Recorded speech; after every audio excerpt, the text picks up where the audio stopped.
কাগজপত্র আমার সব আছে। আপনারা যদি বিশ্বাস না করেন, আমি কাগজপত্র বাইকে দিই, আমি ব্যাংকের ঠিকানা দিয়ে দিই, নাম্বার দিয়ে দিই, আপনার সাথে জিজ্ঞাসা করে। এই ইয়ার মধ্যে শ্রীপুর অগ্রণী ব্যাংক থেকে। অগ্রণী ব্যাংক সরকারি? হ্যাঁ, সরকারি ব্যাংক। ওইখানে 1 কোটি টাকা আপনার লোন আমার। ওটা কিস্তি কত আসে আপনার মাসে? মেলাটা কিস্তি, আমি একটা কিস্তিও দিয়েছি। আমার বাসে টাকা কত রুম আপনার? রুম খালি আছে কয়টা? খালি আপনি ব্যাগটি খালি মনে 5টা 6টা ভাড়া দাও। কয়টা রুম আছে এখানে? 40-45টা। আর আপনার হচ্ছে কত মাসে কিস্তি? মাসে মনে হয় সব যদি শেষ সুদ্ধা দেই, সুদ্ধা দিয়ে পরে 2 লাখের মতোই। আরে 2 লাখ টাকায় বাড়ি 5টা রুম ভাড়া কি হবে? তারপরে মনে করেন আমি 2 দিনটা করছি কষ্ট করে।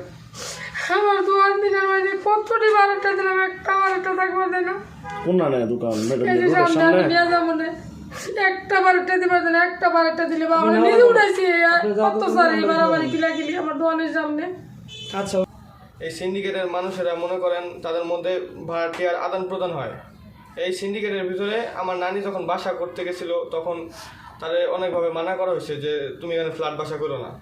যারা স্থানীয় আছে তারাই তাকে নিষেধ করছিল যে তুমি এখানে ফ্ল্যাট বাসা করো না, আমাদের মতো বাংলা ভাষা করো।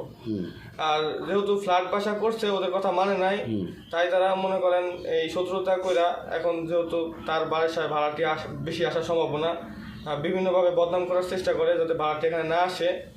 আর বিভিন্ন উপায়ে ধরেন অনেক সময় অনেক গ্যাঞ্জাম করছে, আমার মামারে ধরে নিয়ে মারছে। হ্যাঁ, এরপরও যারা ভাড়াটিয়া এখানে আসে তাদেরকে পথে থেকে ফিরাই দেয়। বিভিন্ন ধরনের মিথ্যা গুজব যেগুলো আছে ওইগুলো বলে ভাড়াটিয়াদের কাছে। আর বিভিন্নভাবে আরও অত্যাচার করে। টাকা পয়সাও চাইছিল, দেয় নাই নানি। নানির কাছে 5 লাখ টাকা চাইছিল। কে চাইছিল? এলাকার যারা প্রতাপশালী আছে তারাই এর সাথে জড়িত। এলাকার যারা মনে করেন কিছু স্থানীয় আছে, ওই স্থানীয়রাই। ওরা চায় না যে বাইরে থেকে কেউ আসে এখানে জায়গা কিনা বাড়ি করুক। ওদের এখানে মানে মাথা ব্যথা, কি কারণে আমি নিজেও জানি না। তোরা এটা চায় না। তোমরা কি চাইতেছো?